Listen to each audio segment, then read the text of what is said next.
just like Taco, to the ground. All right. Well, cool. Welcome back for the second installment, week 2. We should Surely we don't should call it ugly. we should change shirts for every one of these too. We wear the same thing. Oh, I just haven't showered in 2 weeks. It's COVID, bro. It's all good. COVID, yeah. All right. Well, today we are here to talk about Outline. That was written by Mark, and if I remember correctly, more of a recent song. This is a COVID song. Yeah. So the beginning of it, right? Yeah, this is late March. Cool. Or maybe April, but I think late March.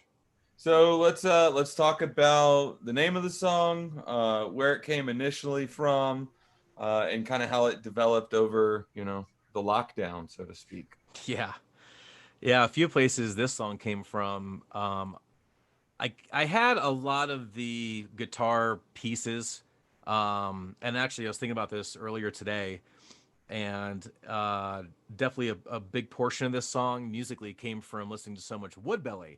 So a big shout out to our friends in the Woodbelly band. God love you.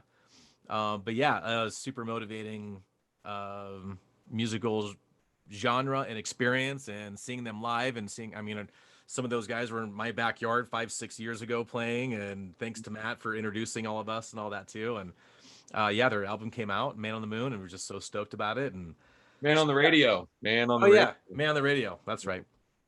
So so that's Mark was also you were also inspired by REM. Yes, when you were younger. So absolutely. So definitely a portion came from both of them, obviously. And so this was in April this year, 2020, because I was cooped up and feeling it. And that's where I started like a little bit of the chorus of I ain't seen the mountaintops and I don't know when. And then a few months before that, my son had a son, so I became a grandfather. And so like I started like writing this song. What's that? God help us. God help all of us. And so the opening lines of the song, I see the outline of the mountaintop. Ain't got very far. I said I heard this one before. It kind of sounds like a guitar. So I have that written down, and that all just came from seeing the outline of the mountain and bored, want to be in the mountains. And then I was playing like an A and a C again or something. It was just like, well, this sounds like every freaking song that I've ever played. So that's why I put that line in. Kind of sounds like a guitar. And so then we go into the next portion of the song, and it really comes down to me wishing I had my son and eventually my grandson up in the mountains. And this whole song is about like advice as a grandparent and like how to, go through the mountains and, look out for this and whatever. So that's really where the song came from and what it's about. Cool. So sending it on.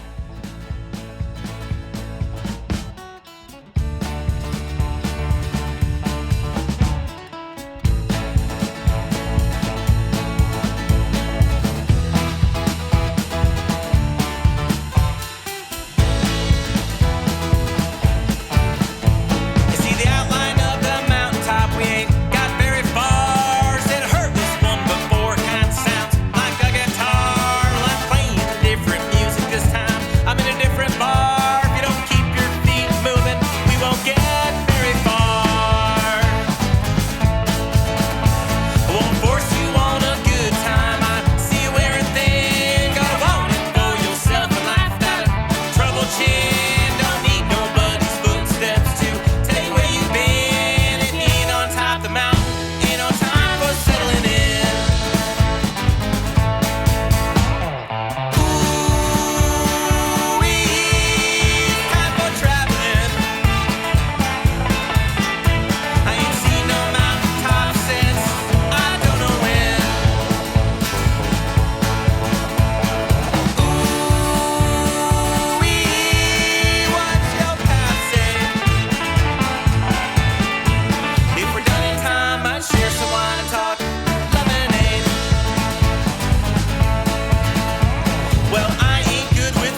well, where was it recorded? Who was on it? And you know, how did this song change a lot over the what 8 months or so, 6 months? Not a ton.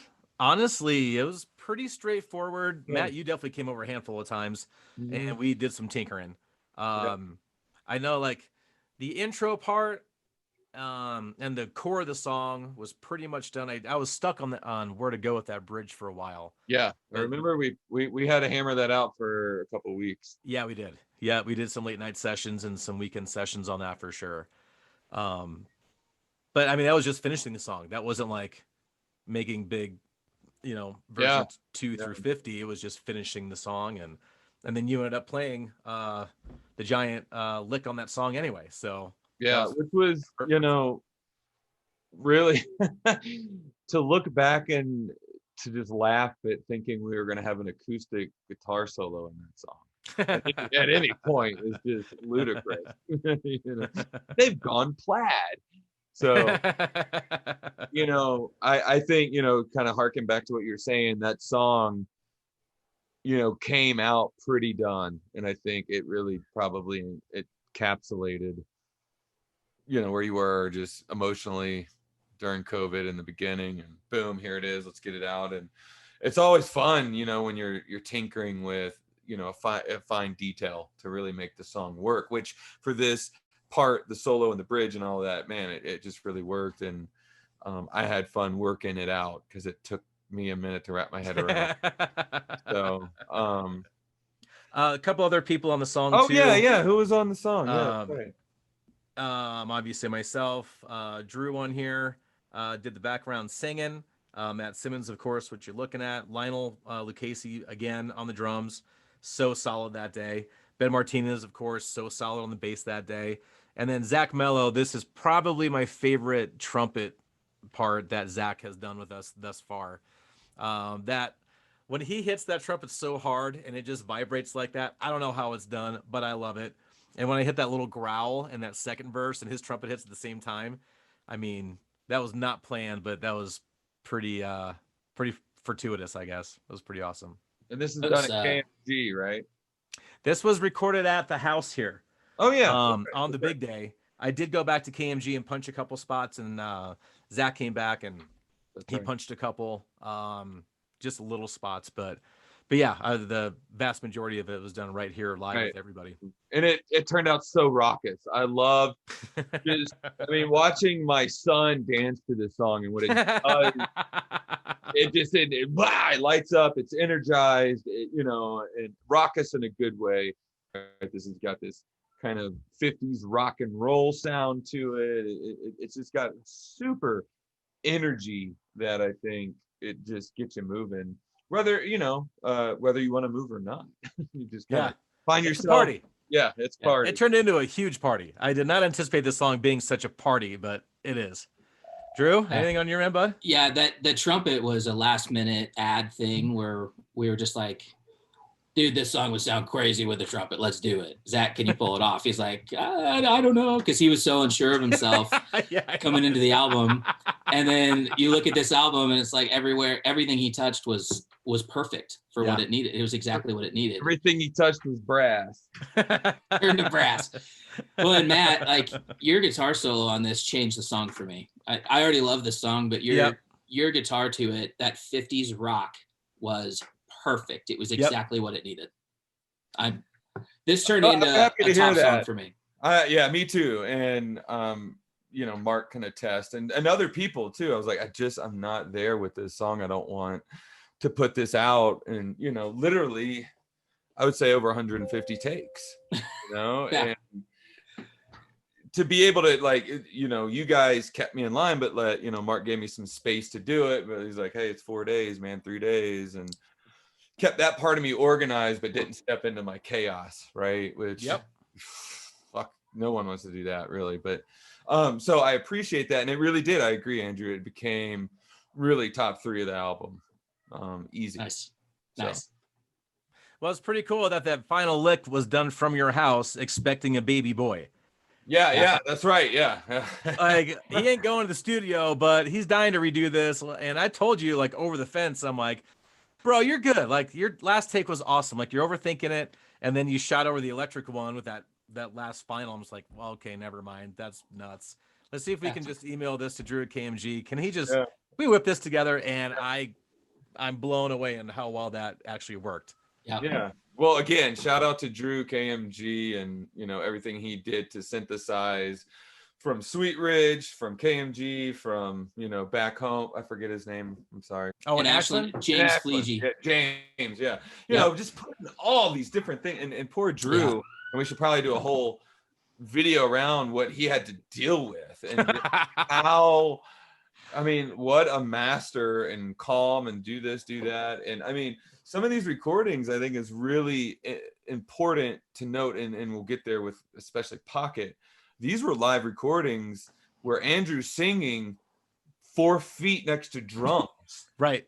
And his voice is so clear, you know what I mean? And the bleed through is minimal. Like that is a huge undertaking. And Drew, just learning so much from watching him and then hearing the final product, going through this process with him has been amazing. Again, just a shout out to the work he had to do, putting up with us and then getting, an email with, hey, try this. And if it works, let me know. Yeah. Agreed. I appreciate them a lot.